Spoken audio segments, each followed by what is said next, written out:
Researchers in the late 1940s kept 5 people awake for 15 days using an experimental gas-based stimulant. They were kept in a sealed environment to carefully monitor their oxygen intake so the gas didn't kill them, since it was highly toxic in high concentrations. This was before closed-circuit cameras, so they had only microphones and 5-inch thick glass porthole-sized windows into the chamber to monitor them. The chamber was stocked with books, cots to sleep on, but no bedding, running water, and toilet, and enough dried food to last all 5 for over a month. The test subjects were political prisoners deemed enemies of the state during World War II. Everything was fine for the first 5 days. The subjects hardly complained, having been promised, falsely, that they would be freed if they submitted to the test and did not sleep for 30 days. Their conversations and activities were monitored, and it was noted that they continued to talk about increasingly traumatic incidents in their past, and the general tone of their conversations took on a darker aspect after the 4-day mark. Oh, that's scary. After 5 days, they started to complain about the circumstances and events that led them to where they were and started to demonstrate severe paranoia. They stopped talking to each other and began alternately whispering to the microphones in one-way mirrored portholes.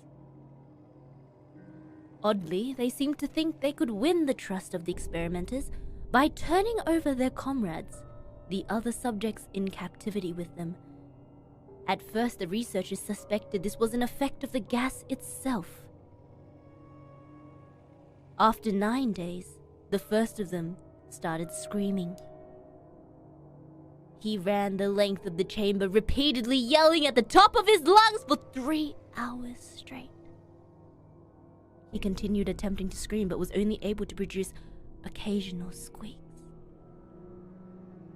The researchers postulated that he had physically torn his vocal cords.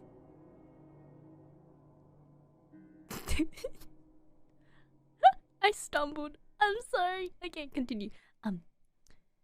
The most surprising thing about his behavior is how the other captors reacted to it, or rather, didn't react to it.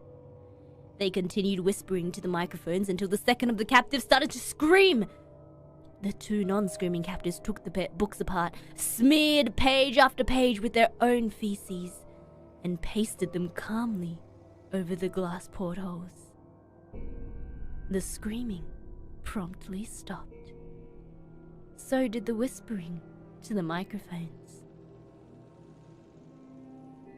After 3 more days passed, the researchers checked the microphones hourly to make sure they were working, since they thought it impossible that no sound could be coming with 5 people inside.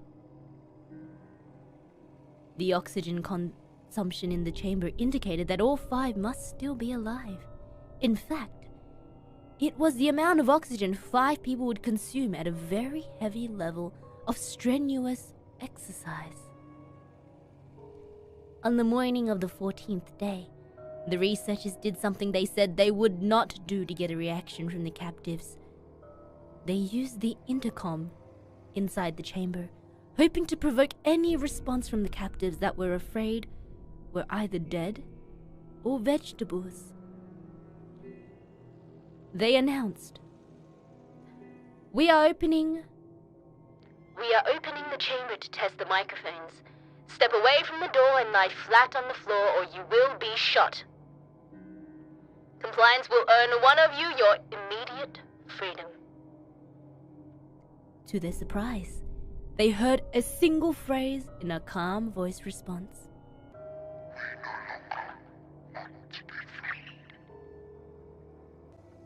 Debate broke out amongst the researchers, and the military voices funding the research. Unable to provoke any more response using the intercom, it was finally decided to open the chamber at midnight on the 15th day. That's so stupid. What the heck? The chamber was flushed of the stimulant gas and filled with fresh air, and immediately voices from the microphone began to object. 3 different voices began begging, as if pleading for the life of loved ones, to turn the gas back on. The chamber was opened, and soldiers sent in to retrieve the test subjects. They began to scream louder than ever, and so did the soldiers when they saw what was inside. 4 of the 5 subjects were still alive, although no one could rightly call the state that any of them in life.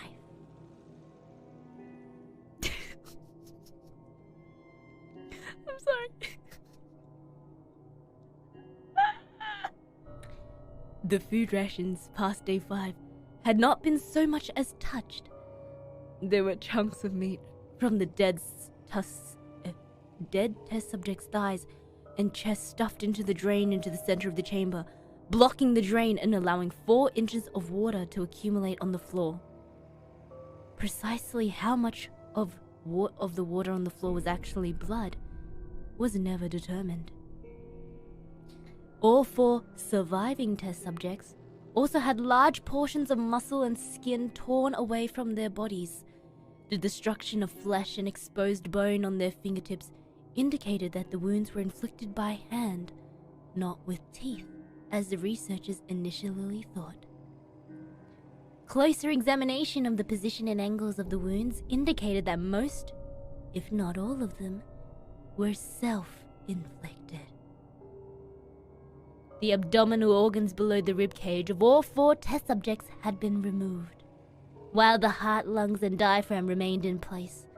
The skin and most of the muscles attached to the ribs had been ripped off, exposing the lungs through the ribcage. All the blood vessels and organs remained intact. They had just been taken out and laid on the floor, fanning out around the eviscerated but still living bodies of the subjects. The digestive tract of all 4 could be seen still working, digesting food. It quickly became apparent that what they were digesting was their own flesh that they had ripped off and eaten over the course of days. Most of the soldiers were special operatives at the facility, but still many refused to return to the chamber to remove the test subjects. They continued to scream to be left in the chamber and alternately begged and demanded that the gas be turned back on, lest they fall asleep. To everyone's surprise, the test subjects put up a fierce fight in the process of being removed from the chamber. One of the soldiers died from having his throat ripped out. Another was gravely injured by having his ripped off, and an artery in his leg severed by one of the subject's teeth. Another 5 of the soldiers lost their lives, if you count ones that committed suicide, in the weeks following the incident. In the struggle, one of the 4 living subjects had his spleen ruptured and he bled out almost immediately. The medical researchers attempted to sedate him, but this proved impossible. He was injected with more than 10 times the human dose of morphine derivative and still fought like a cornered animal, breaking the ribs and arms of one doctor. When heart was seen to beat for a full 2 minutes after he bled out, to the point there was more air in his vascular system than blood. Even after it stopped, he continued to scream and flail for another 3 minutes, struggling to attack anyone in reach, just repeating the word.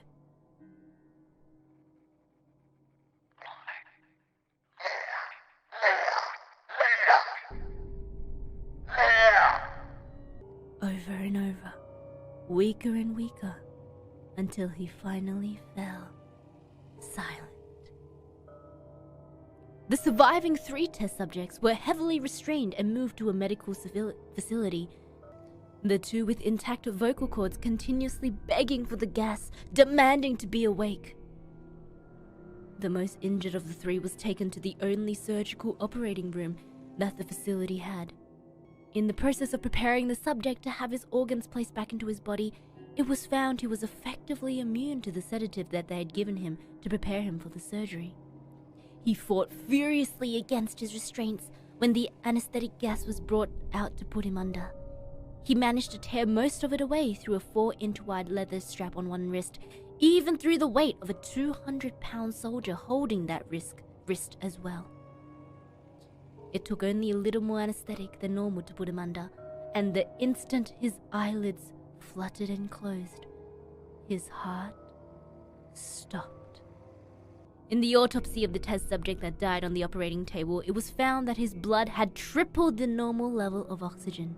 His muscles that were still attached to his skeleton were badly torn, and he had broken 9 bones in his struggle to not be subdued. Most of them were from the force his own muscles had exerted on them. The second survivor had been the first of the group of 5 to start screaming.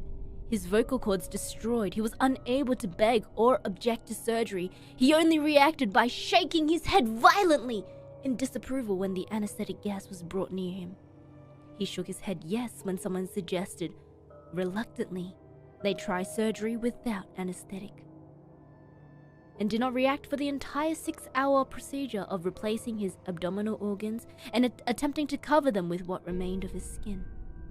The surgeon presiding stated repeatedly that it should be medically possible for the patient to still be alive.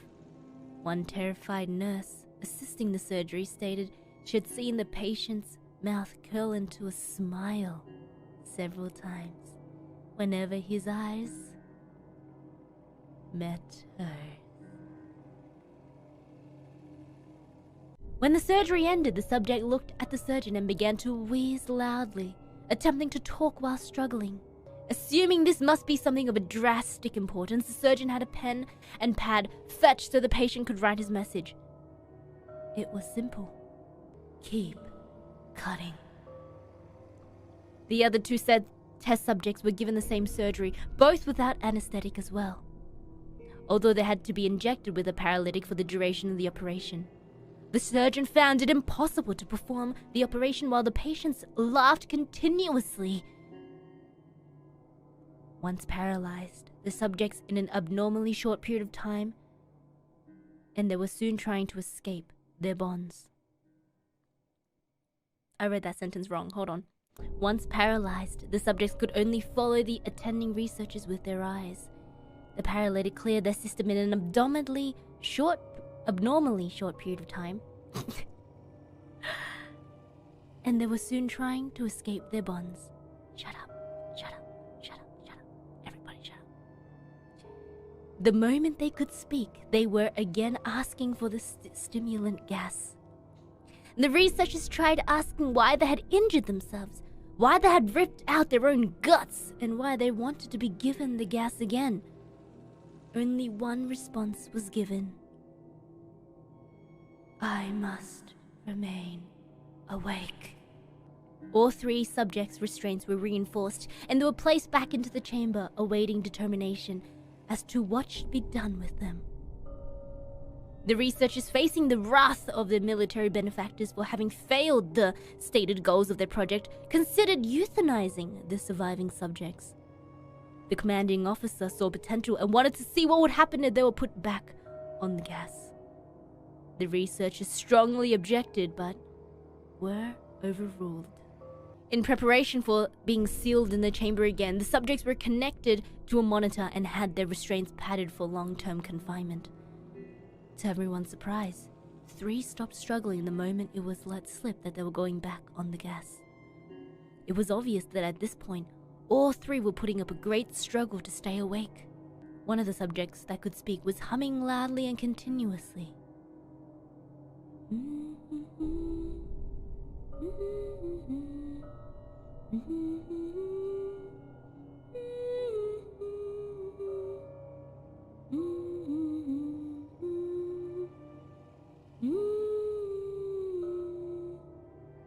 The mute subject was straining his legs against the leather bonds with all his might. First left, then right, then left again for something to focus on. The remaining subject was holding his head off his pillow and blinking rapidly. Having been the first to be wired on the monitor, most of the researchers were monitoring his brainwaves in surprise. They were normal most of the time, but sometimes flatlined inexplicably. It looked as if he was repeatedly suffering brain death before returning to normal. As they focused on paper scrolling of the brainwave monitor, only one nurse saw his eyes slip shut. At the same moment, his head hit the pillow. His brainwaves immediately changed to that of deep sleep, then flatlined for the last time as his heart simultaneously stopped. The only remaining subject that could speak started screaming to be sealed in now. His brainwaves showed that the same flatlines as one who had just died from falling asleep. The commander gave the order to seal the chamber with both subjects inside, as well as 3 researchers. One of the named 3 immediately drew his gun and shot the commander point blank between the eyes, then turned the gun on the mute subject and blew his brains out as well. He pointed his gun at the remaining subject, still restrained to a bed, as remaining members of the medical and research team fled the room. "I won't be locked in here with these things! Not with you!" he screamed at the man strapped to the table. "What are you?" he demanded. "I must know!" The subject smiled.